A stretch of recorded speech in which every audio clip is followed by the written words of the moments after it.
There's a mystery in our state. Earthquakes are surging in Oklahoma. The Oklahoma Geological Survey says we've already had 145 magnitude 3.0 or greater this year. That's more than all of 2013.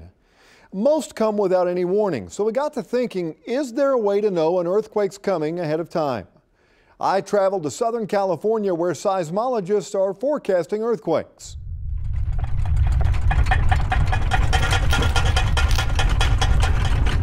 This morning's breaking news overnight. Several earthquakes shook central Oklahoma. Earthquakes. Earthquake.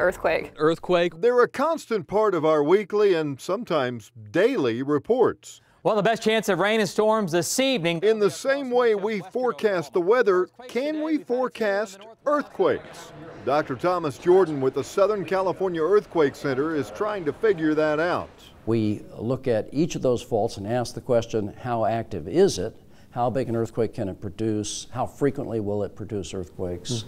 From that information, we put it together into a statewide earthquake forecast. And this is the tail end of a quake that started up here, right? That's right. Dr. Jordan showed me a simulation of how earthquake forecasting works. You'll see here is how the LA basin is continuing to shake. Sophisticated models like that allow scientists at USC to predict or forecast just how much the Los Angeles area would shake during a major earthquake. But we don't have models like that yet for Oklahoma. It's the holy grail of seismology. Director of the Oklahoma Geological Survey and OU geophysics professor Dr. Randy Keller isn't fully convinced in earthquake forecasting.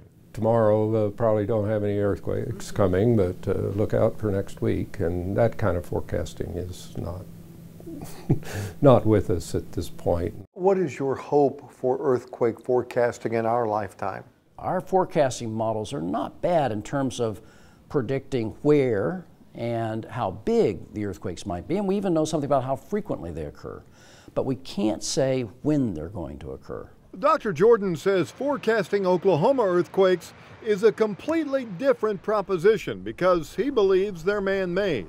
It's pretty clear that they're related to the deep injection of wastewater and other fluids deep into the Earth's crust. In a place like Oklahoma, you're going to be able to have earthquake forecasts based upon deep injection activity. The activities are not causing a situation where there's earthquakes occurring where they would not occur sooner or later anyhow. We can't say, hey, next week there's a 70% chance of having a big earthquake on the San Andreas Fault. But we do know that the probabilities of having earthquakes change with time.